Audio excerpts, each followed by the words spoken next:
Hello student, welcome to my channel. আজকে আমি Indian হিস্ট্রির একটা গুরুত্বপূর্ণ টপিক নিয়ে চলে এসেছি। আমাদের যে আপকামিং এক্সাম আছে, আপার প্রাইমারি হোক, ডাব্লিউবিপি হোক, গ্রাম পঞ্চায়েত হোক, বিভিন্ন এক্সামে কিন্তু আমাদের ইতিহাস থেকে প্রশ্ন চলে আসছে। তো আমি আজকে যে টপিকটা এবং সেটা হলো আমাদের বৈদিক সভ্যতা। এই টপিকটা কিন্তু তোমাদের ডাব্লিউবিসিএস বা পিএসসি মিসলেনিয়াসেও কিন্তু কভার করবে। আমি এতটাই ডেপথ থেকে পড়িয়েছি এই টপিকটা, ঠিক আছে? চলো আমরা সময় নষ্ট না করে আমরা আজকে দেখে নেব বৈদিক সভ্যতা। তোমরা যদি ভিডিওটা ভালো করে দেখো, একটা মাত্র পার্টের মধ্যেই কিন্তু তোমাদের একদম কনসেপ্টটা ক্লিয়ার হয়ে যাবে বৈদিক সভ্যতা সম্পর্কে। তো বৈদিক সভ্যতার সময়কালটা ছিল দেখো 1500 থেকে 600 খ্রিস্টাব্দে। আমি বৈদিক সভ্যতা শুরু করার আগে একটুখানি আলোচনা করব আমাদের বৈদিক সভ্যতাকে দুটো যুগে ভাগ করা হতো, ঠিক আছে? একটা ধরো, একটা প্রথম বৈদিক যুগ আর একটা পরবর্তী বৈদিক যুগ। প্রথম যে বৈদিক যুগটা, যেটাকে আমরা ঋগ বৈদিক বলে থাকি, 1500 থেকে 1000 খ্রিস্টপূর্বাব্দ। তার পরবর্তী যে বৈদিক যুগটা আছে সেটা হচ্ছে 1000 থেকে 600 খ্রিস্টপূর্বাব্দ। তাহলে প্রথম বৈদিক যুগটাকে আমরা ঋগ বৈদিক যুগ বলবো, সেটা আমরা ঋগ্বেদকে উল্লেখ করব। আর পরবর্তী বৈদিক যুগটা মহাকাব্য যুগ, মানে আমাদের যে পরপর 4টে বেদ আছে তার যে বাদবাকি বেদগুলো আছে, সাম, যজু, অথর্ব, সেই বেদের যে যুগগুলো বা ব্রাহ্মণ, আরণ্যক, উপনয়, সেইগুলো হচ্ছে আমাদের মহাকাব্যের যুগ বা পরবর্তী বৈদিক যুগ। তাহলে আমরা বৈদিক যুগকে দুটো ভাগে ভাগ করতে পারলাম, একটা ঋগ বৈদিক, একটা হচ্ছে পরবর্তী বৈদিক বলতে পারো। মানে প্রথম বৈদিক আর একটা পরবর্তী বৈদিক। টাইম পিরিয়ডটা অবশ্যই প্রশ্নে আসে। এবারে দেখবো প্রথম বৈদিক যুগে বা ঋগ বৈদিক যুগে প্রধান বৈশিষ্ট্য কী ছিল। এখানে মনে করা হতো আর্যরা নাকি সপ্ত সিন্ধু অঞ্চলে বাস করত। মানে পাঞ্জাব এবং তার সংলগ্ন অঞ্চল, পাঞ্জাব এবং তার সংলগ্ন অঞ্চল মানে আমাদের যে রিভারগুলো আছে, ঝিলাম, চেনাব, পুরুষালী, রবি, ওইগুলোর পাশে নাকি আর্যরা বাস করত, এটা মনে করা হতো। এবং ওই সময় আর্যদের জীবিকা ছিল পশুপালন ভিত্তিক। এবং পরবর্তী বৈদিক যুগে আর্যদের বসতি গড়ে উঠেছিল গঙ্গা, যমুনা, দোয়াব অঞ্চলে। এবং তখন কিন্তু কৃষিকাজ নাকি প্রধান হয়ে উঠেছিল। তাহলে আমরা একটা ডিফারেন্স পেলাম এখান থেকে। প্রথম বৈদিক যুগে জীবিকা ছিল পশুপালন এবং পরবর্তী বৈদিক যুগে কিন্তু কৃষিকাজটা প্রাধান্য হয়ে ওঠে, প্রাধান্য লাভ করে। চলো আমরা দেখি তাহলে প্রথমে যেটা ছিল। তাহলে আমরা বৈদিক সভ্যতা পড়ছি 1500 থেকে 1000, 1500 থেকে 600 খ্রিস্টপূর্বাব্দ হবে এখানে, ঠিক আছে? তো আর্য শব্দের অর্থ কী, পরীক্ষায় কিন্তু কোশ্চেনটাও চলে আসে। আর্য শব্দের অর্থ অভিজাত বা শ্রেষ্ঠ। এটা কোনো একটা জাতিবাচক শব্দ নয়, কিন্তু এটা একটা ভাষাগত শব্দ, ঠিক আছে? তাহলে আর্য মানে কি শ্রেষ্ঠ, এবং এটা একটা ভাষাগত শব্দ, এটা কিন্তু কোনো জাতিকে বোঝাচ্ছে না। তো মনে করা হতো আগেকার দিনে আর্যরা নাকি মধ্য এশিয়া থেকে এসেছিল আমাদের ভারতে। এবং ভারতে তারা প্রবেশ করেছিল মধ্য এশিয়া মানে হিন্দুকুশ পর্বত এবং উত্তর পশ্চিম গিরিপথ দিয়ে, খাইবার পাস দিয়ে, যেটা আফগানিস্তানের বালুচিস্তানের ওইদিকে আছে। তো সেখান থেকে নাকি আর্যরা আমাদের ভারতে প্রবেশ করে মনে করা হয়, ঠিক আছে? তো আমরা পড়েছিলাম, জানো তোমরা সবাই এটা, যে আমাদের হরপ্পা সভ্যতা ছিল একটা নগর ভিত্তিক সভ্যতা বা সিন্ধু সভ্যতা। কিন্তু বৈদিক সভ্যতা কিন্তু পুরোপুরি বিপরীত সভ্যতা ছিল। বৈদিক সভ্যতা কিন্তু আমাদের গ্রামীণ সভ্যতা ছিল। আর এখানকার এই বৈদিক সভ্যতার প্রধান জীবিকা কী ছিল? পশুপালন, যেটা হচ্ছে ঋগ্বৈদিক যুগে, এবং কৃষিকাজ হচ্ছে পরবর্তী বৈদিক যুগে, যেটা আমরা বললাম। এবারে মনে করা হতো আর্যরা প্রথমে বসতি স্থাপন করেছিল সপ্ত সিন্ধু অঞ্চলে। এটা কখন মনে করা হতো? ঋগ্বৈদিক যুগে, তাই না? আমি তোমাদেরকে দেখালাম। তো সপ্ত সিন্ধু বলতে কোন কোন নদীকে বোঝায় এটাও কিন্তু দেয় তোমাদের। তো বিতস্তা যে, সেটাকে বলা হতো ঝিলাম। অশ্বিনী, সেটাকে চেনাব বলা হতো। পুরুষানী, পুরুষানীকে কি বলা হতো দেখো? রাভি বলা হতো। এবং বিপাশাকে বিয়াস, চতুর্থকে সুতলেশ, এবং সরস্বতী নদী বেষ্টিত ছিল এই সপ্তসিন্ধু অঞ্চল মনে করা হতো, ঠিক আছে? তাহলে আমরা ক্লিয়ারটা, আমাদের কনসেপ্টটা ক্লিয়ার হলো। আমাদের বৈদিক যুগে মোটামুটি দুটো ভাগে ভাগ করা যাচ্ছে, একটা ঋগ বৈদিক যুগ, আর্লি বৈদিক এজ, আর একটা হচ্ছে লেটার বৈদিক এজ। আর্লি বৈদিক এজের মানে আর্লি বৈদিকে মনে করা হতো ঋগ্বেদ ছিল এবং এখানে পশুপালনটাই মেন ছিল, আর পরবর্তীতে কৃষিটা প্রধান হয়ে ওঠে। এবারে আর্যদের আদি বাসস্থান কোথায় ছিল? বিভিন্ন মতভেদরা, বিভিন্ন ঐতিহাসিকরা আর্যদের যে বাসস্থান সেটা সম্পর্কে মতভেদ প্রকাশ করেছেন। দেখি আমাদের সব থেকে বেশি ইম্পর্টেন্ট সেগুলো কিন্তু তোমরা একদম পড়বেই, আমি যেগুলোতে স্টার মারছি। তো ম্যাক্স মুলার বলতেন যে মধ্য এশিয়া থেকে নাকি আর্যরা এসছে। বাল গঙ্গাধর তিলক বলতেন কি আর্কটিক বা উত্তর মেরু থেকে নাকি আর্যরা এসছিল, ঠিক আছে? তো স্বামী দয়ানন্দ সরস্বতীরাও কিন্তু খুব ইম্পর্টেন্ট, তিব্বত থেকে এসেছিল। এবং স্বামী দয়ানন্দ সরস্বতীর একটা গুরুত্বপূর্ণ বই হলো সত্যাত্ম প্রকাশ। হার্ট এবং পেনকা মনে করতো আর্যরা নাকি জার্মানি এবং স্ক্যান্ডিনেভিয়া থেকে এসেছিল। পিগাইলস মনে করতো আর্যরা হাঙ্গেরি থেকে এসেছিল, দানিউব নদীর উপত্যকায় সেটা, ঠিক আছে? আর ডক্টর অবিনাশ চন্দ্র দাস এবং সম্পূর্ণানন্দ মনে করতো সপ্ত সিন্ধু অঞ্চল নাকি আর্যদের বাসস্থান ছিল। ঠিক আছে, তাহলে আমরা বিভিন্ন যে ঐতিহাসিকরা তাদের যে আর্যদের যে কোথা থেকে এসেছিল সেটা সম্পর্কে কিন্তু আমরা আলোচনা করলাম। এবারে চলে যাব আর্যদের যে দুটো যুগ, ঋগ বৈদিক যুগ এবং আরেকটা পরবর্তী, আমরা সেটা নিয়ে আলোচনা করব। তো ঋগ বৈদিক যুগে দেখো ভৌগোলিক অবস্থানটা কোথায় ছিল। ভৌগোলিক অবস্থানটা আমি বললাম সপ্তসিন্ধু অঞ্চলে ছিল। তাহলে কি বললাম, ভৌগোলিক অবস্থান সপ্তসিন্ধু অঞ্চলে ছিল, তাই তো? আমরা আলোচনা করলাম আমরা সিন্ধু সভ্যতা জানি মাতৃতান্ত্রিক সমাজ ছিল, কিন্তু এই বৈদিক সভ্যতা আমাদের সম্পূর্ণ বিপরীত ছিল, এটা পিতৃতান্ত্রিক ছিল। তো পরিবারে যে প্রধান ছিল তাকে আমরা কি বলতাম, গৃহপতি বা কুলব বলতো। ঠিক আছে, পরীক্ষায় কিন্তু এখান থেকে প্রশ্ন চলে আসে। এবারে দেখো নারী স্থান, সমাজে নারী স্থান কিন্তু খুব উঁচুতে ছিল। বাল্য বিবাহ, সতীদাহ প্রথা কিন্তু এই সময় ছিল না আমাদের বৈদিক যুগে। নারীরা উপবয়ন, পৈতে, যজ্ঞে অংশ নিতে পারত। ঠিক আছে, নারীদের কিন্তু সমস্ত ক্ষেত্রে স্বাধীনতা ছিল আমাদের আদি বৈদিক যুগে। তাহলে আমাদের মনে রাখবে মাতৃতান্ত্রিক সিন্ধু সভ্যতা ছিল এবং বিপরীতে এটি ছিল কিন্তু আমাদের ঋগ বৈদিক যুগের যে আদি বৈদিক যুগ, সেটা ছিল সম্পূর্ণ পিতৃতান্ত্রিক একটা সভ্যতা। তো আদি বৈদিক যুগে কয়েকজন বিদুষী নারী ছিল, অপলা, লোপামুদ্রা, ঘোষা, বিশ্ববরা। এরা ছিল খুব উল্লেখযোগ্য একজন নারী, যারা কিন্তু ঋগ্বেদের মন্ত্র রচনা করেছিলেন। পুনর্বিবাহ নিয়োগ প্রথা ছিল, মানে নারীদের পুরোপুরি কিন্তু স্বাধীনতা ছিল পূর্ববর্তী আমাদের বৈদিক যুগে। জাতিভেদ প্রথাটা কেমন ছিল, জন্মগত কোনো কঠোর জাতিভেদ ছিল না। কর্মের ওপর ভিত্তি করে সমাজ বিভক্ত ছিল, যেমন পেশা, যে যত বেশি পরিশ্রম করবে সে তত কিন্তু ভালো সমাজের পজিশনে যাবে। তো এই রকমই ছিল জাতিভেদ প্রথাটা আদি বৈদিক যুগে। এবারে আমরা চলে যাব পরবর্তী বৈদিক যুগে আমাদের কি হলো। তো পরবর্তী বৈদিক যুগে টাইম পিরিয়ড 1000 থেকে 600 BC। ভৌগোলিক অবস্থানটা তাদের কোথায় ছিল, তারা কিন্তু গাঙ্গেয় উপত্যকায় মনে করা হতো। সমাজে নারীদের মর্যাদা কিন্তু পরবর্তী বৈদিক যুগে চরম হ্রাস পায়। খুব ইম্পর্টেন্ট, আমাদের আদি বৈদিক যুগে কিন্তু নারীদের ক্ষমতা বৃদ্ধি পাচ্ছিল, কিন্তু এখানে কিন্তু নারীদের ক্ষমতাটা হ্রাস পেল। বাল্য বিবাহ, রাজনীতিতে নারীদের যে অংশগ্রহণ সেগুলো কিন্তু সব নিষিদ্ধ হয়ে গেল। জাতিভেদ প্রথা কি, আমাদের এই ঋগ বৈদিক যুগে, পরবর্তী বৈদিক যুগে সমাজকে 4টে ভাগে ভাগ করা যায়, 4টে বর্ণে, ব্রাহ্মণ, ক্ষত্রিয়, বৈশ্য আর শূদ্র। ঠিক আছে, চতুরাশ্রম, এই সময় কিন্তু চতুরাশ্রমের কথা উল্লেখ ছিল, ব্রহ্মচর্য, গার্হস্থ্য, বানপ্রস্থ, সন্ন্যাস। তো এই চতুরাশ্রম প্রথা কি, তাদের চতুরাশ্রম ব্রহ্মচর্য মানে তোমার যে গুরু গৃহে কাটানো, ঠিক আছে, গৃহস্থ মানে সংসার জীবন, বানপ্রস্থ মানে তুমি ওইখানটায় যখন আমাদের সংসার জীবনের পর মানে সমস্ত কিছু ত্যাগ করে বনে জঙ্গলে বাস করা এবং সেখানে নামযজ্ঞ করা, এবং সন্ন্যাস মানে পুরোপুরি একদম সংসার জীবন ত্যাগ করা। তো এইগুলো কিন্তু আমাদের চতুরাশ্রম প্রথা ছিল পরবর্তী বৈদিক যুগে। তাহলে আমরা একটু প্রথম বৈদিক যুগ এবং পরবর্তী বৈদিক যুগের একটু পার্থক্য করে দেখে নিই, তাহলে আমাদের কিন্তু মনে রাখতে পারবো। তো প্রথম বৈদিক যুগ বা ঋগ বৈদিক যুগ যেটাকে আমরা বলে থাকি, মনে রাখবে প্রথম বৈদিক যুগকে ঋগ বৈদিক, আর পরবর্তী বৈদিক যুগে কোন বেদগুলো হয়, সাম, তারপর হচ্ছে যজু, অথর্ব, এগুলো কিন্তু সব আমাদের পরবর্তী বৈদিকে পেয়ে যায়। তো প্রধান জীবিকা কী ছিল, পশুপালন ছিল, আর এখানে ছিল কৃষিকাজ। সম্পদের প্রতীক কী ছিল, এখানে গরু ছিল। ঠিক আছে, গরুকে অকনা বলা হতো। আর জমির গুরুত্ব কিন্তু এখানে বাড়ে পরবর্তী বৈদিকে, এবং লোহার ব্যবহারও কিন্তু শুরু হয়। বিনিময় মাধ্যম পূর্ববর্তী বৈদিক যুগে ছিল গরু, আর এই পরবর্তী বৈদিক যুগে কিন্তু মুদ্রা চালু হলো, এবং সেটা ছিল নিক্স।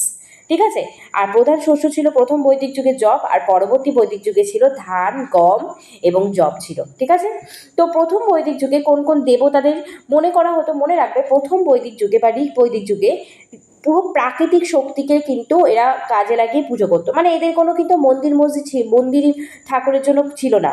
যেমন প্রধান দেবতা ছিল ইন্দ্র, ইন্দ্রকে আমরা বলতে পারি যুদ্ধ বৃষ্টির দেবতা। অগ্নি ছিল মানুষ এবং দেবতার মধ্যে মধ্যস্থতাকারী বা আগুনের দেবতা। বরুণ ছিল জলের দেবতা। মূলত স্তোত্রপাঠ, সরল বলিদান এগুলোই কিন্তু ছিল। ঠিক আছে, এখান থেকে তেমন প্রশ্ন আসে না, কিন্তু তোমরা মনে রাখবে প্রথম বৈদিক যুগে মনে রাখবে প্রাকৃতিক শক্তিকে কিন্তু পূজা করা হতো। কিন্তু পরবর্তী বৈদিক যুগে ব্রহ্মা, বিষ্ণু, শিব এই 3 মূর্তির কিন্তু প্রাধান্য বাড়ে। ঠিক আছে, এবং ইন্দ্র এবং অগ্নি এদের গুরুত্বটা কিন্তু আস্তে আস্তে কমতে থাকে পরবর্তী বৈদিক যুগে, এবং পুরোহিতদের গুরুত্ব বাড়ছে, তার মানে নারীদের মর্যাদা হ্রাস। তাহলে আমরা কি বুঝলাম, প্রথম বৈদিক যুগে নারীদের মর্যাদা দেয়া হলেও পরবর্তী বৈদিক যুগে কিন্তু নারীদের মর্যাদা হ্রাস পেয়ে থাকে। এবারে আমরা কিছু রাজনৈতিক সংগঠন দেখে থাকবো বৈদিক যুগের। দেখো, কুলকে পরিবার বলা হতো, পরিবার ছোট মানে আমরা পুরো একটা জন ছিল। আমরা একটু বলে দিই এখানে, রাজনৈতিক প্রথমে ধরো একটা পুরো জন ছিল, জন মানে আমরা রাষ্ট্র, জনটাকে আমরা যদি ভাগ করি সেটাকে আমরা পাবো 20, এবং 20টাকে যদি আমরা ভাগ করছি সেটাকে আমরা গ্রাম পাচ্ছি ছোট ছোট, এবং গ্রাম থেকে বের করে আমরা পাচ্ছি কি কুল, মানে এক একটা পরিবার। তো গ্রামের প্রধানকে সেই সময় বলা হতো গ্রামণী, বিশের প্রধান, বিশ দেখতে পাচ্ছ, তো বিশের প্রধানকে বলা হতো বিশপতি, এবং জনের প্রধানকে বলা হতো রাজন বা গোপা বা রাজা বলা হতো। ঠিক আছে, এবারে আমরা চলে যাব কয়েকটা রাজনৈতিক সভা, যেগুলো খুব ইম্পর্টেন্ট সভাগুলো। তো সভা, সমিতি, বিধত, এই তিনটে টার্ম আমাদের বৈদিক সভ্যতায় খুব গুরুত্বপূর্ণ। তো সভা ছিল একটা প্রবীণ প্রবীণ বা অভিজাত বা জ্ঞানী যারা ছিল তারা কিন্তু এই সভায় অংশগ্রহণ করতে পারতো। তো ঋগ বৈদিক যুগে নারীরা এতে অংশ নিতে পারত এবং তাদের সভাদি বলা হতো। আমি বলেছিলাম ঋগ বৈদিক যুগ মানে আমাদের পূর্ববর্তী বৈদিক যুগ, এবং সেখানে কিন্তু নারীদের মর্যাদাটা ছিল, তাই নারীরা যোগদান করত। সমিতি, এটা কিন্তু সাধারণ জনগণের সভা ছিল এবং এখানে কিন্তু রাজাকে নির্বাচন করা হতো। আর বিদত কি, এটি ছিল আর্যদের সবচেয়ে একটা প্রাচীন সভা। ঠিক আছে, এখানে সামরিক এবং ধর্মীয় আলোচনা হতো। তাহলে তিনটের মধ্যে ডিফারেন্স দেখে নিলে, সভা মানে প্রবীণদের সভা, সমিতি মানে সাধারণ জনগণদের, এবং বিদত মানে আর্যদের সবচেয়ে প্রাচীন সভা, ওল্ডেস্ট অ্যাসেম্বলি। এখানে সামরিক এবং ধর্মীয় আলোচনা কিন্তু করা হতো। ঠিক আছে, তারপরে চলে যাবো আমাদের পরবর্তী বৈদিক যুগে, যে আস্তে আস্তে পরিবর্তন হলো। পরবর্তী বৈদিক যুগে কিন্তু এই বিদত সম্পূর্ণরূপে বিলুপ্ত হয়ে যায় এবং সভা সমিতির কিন্তু ক্ষমতাও কমে যায়। নারীদের তো প্রবেশাধিকার সভাগুলিতে কেড়েও নেওয়া হলো। রাজার পদটি বংশানুক্রমিক হয়ে ওঠে এবং রাজা নিজেকে সম্রাট, একরাট, বিরাট এরকম উপাধিতে কিন্তু ভূষিত করত। তো বলি বলে এখানে কি ছিল, বলি একটা কর ছিল সেই সময় আদি বৈদিক যুগে। এখান থেকে কিন্তু প্রশ্ন চলে আসে, বলি কি? বলি আদি বৈদিক যুগের একটা কর, কিন্তু পরবর্তী বৈদিক যুগে এটি বাধ্যতামূলক করে পরিণত হয় এই বলিটা। ঠিক আছে, এবারে আমরা জানবো বেদ বলতে কি বোঝি। ঠিক আছে, বেদ কি? বেদ শব্দের উৎপত্তি হলো সংস্কৃত একটা ওয়ার্ড থেকে এসছে বিদ, যার অর্থ হলো জ্ঞান।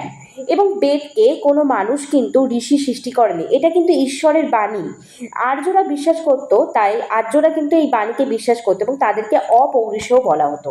আগেকার দিনে বেদগুলোকে কি করে মনে করা হতো, আমাদের তো তখনকার দিনে লেখাপড়ার মানে লেখার ব্যবস্থা ছিল না, তখন কিন্তু গুরু শিষ্যের পরম্পরায় শিষ্যরা গুরুর কথাগুলো কানে কানে শুনে মনে রাখতো। তো এই বেদের অপর নাম শ্রুতি, তার জন্য আমরা বেদকে কি বলে থাকি, বেদের অপর নাম আমরা বলে থাকি কিন্তু শ্রুতি বলে থাকি। ঠিক আছে, এবারে আমরা চলে যাব, প্রত্যেকটা বেদের আমাদের কিন্তু চারটে অংশ থাকে, একটা সংহিতা, একটা ব্রাহ্মণ, একটা আরণ্যক আর একটা উপনিষদ। সংহিতা কি? মন্ত্র বা শ্লোক করা। ব্রাহ্মণ মানে গদ্যে লেখা মন্ত্রের ব্যাখ্যা। আরণ্যক মানে অরণ্য বসে যে লেখাগুলো করা হয়। এবং উপনিষদ মানে বেদের শেষ বা শ্রেষ্ঠ দার্শনিক সিদ্ধান্ত, যা বেদান্ত নামে পরিচিত। আমাদের তাহলে দেখে নিলাম পূর্ববর্তী বৈদিক যুগ, পরবর্তী বৈদিক যুগের আলোচনাগুলো, তাই তো? এবারে আমাদের যে চারটে বেদ, ঋগ্বেদ, সামবেদ, যজুর্বেদ, সেগুলো সম্পর্কে আলোচনা করব।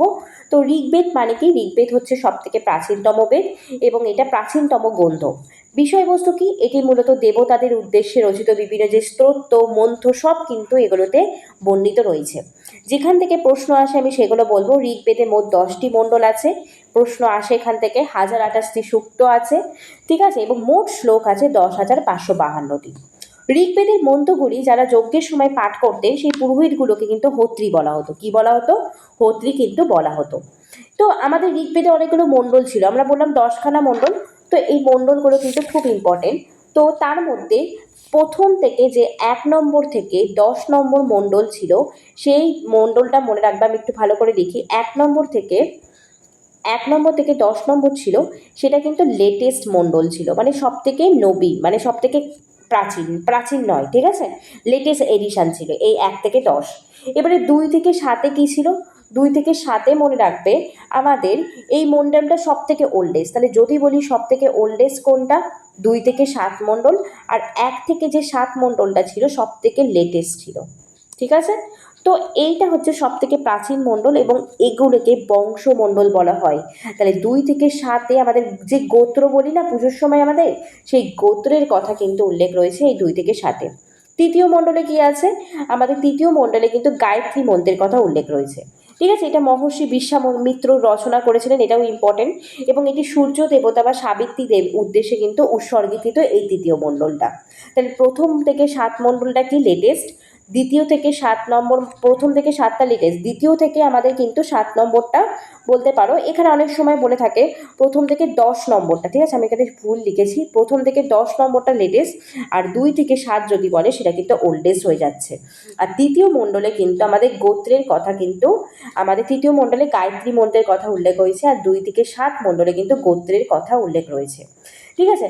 9 মণ্ডলে কি আছে, 9 মণ্ডলে একটা সোম বলে একটা ছিল, দেবতার উৎসর্গ, তো সেই সম্পর্কে আলোচনা করা আছে, এবং সোম একটা পবিত্র প্রাণীও। আর দশম মণ্ডলে মনে রাখবে আমাদের বর্ণ সিস্টেমের কথা উল্লেখ রয়েছে, পুরুষ সূক্তের কথা কিন্তু উল্লেখ রয়েছে এই দশম মণ্ডলে, ঠিক আছে, খুব ইম্পর্টেন্ট।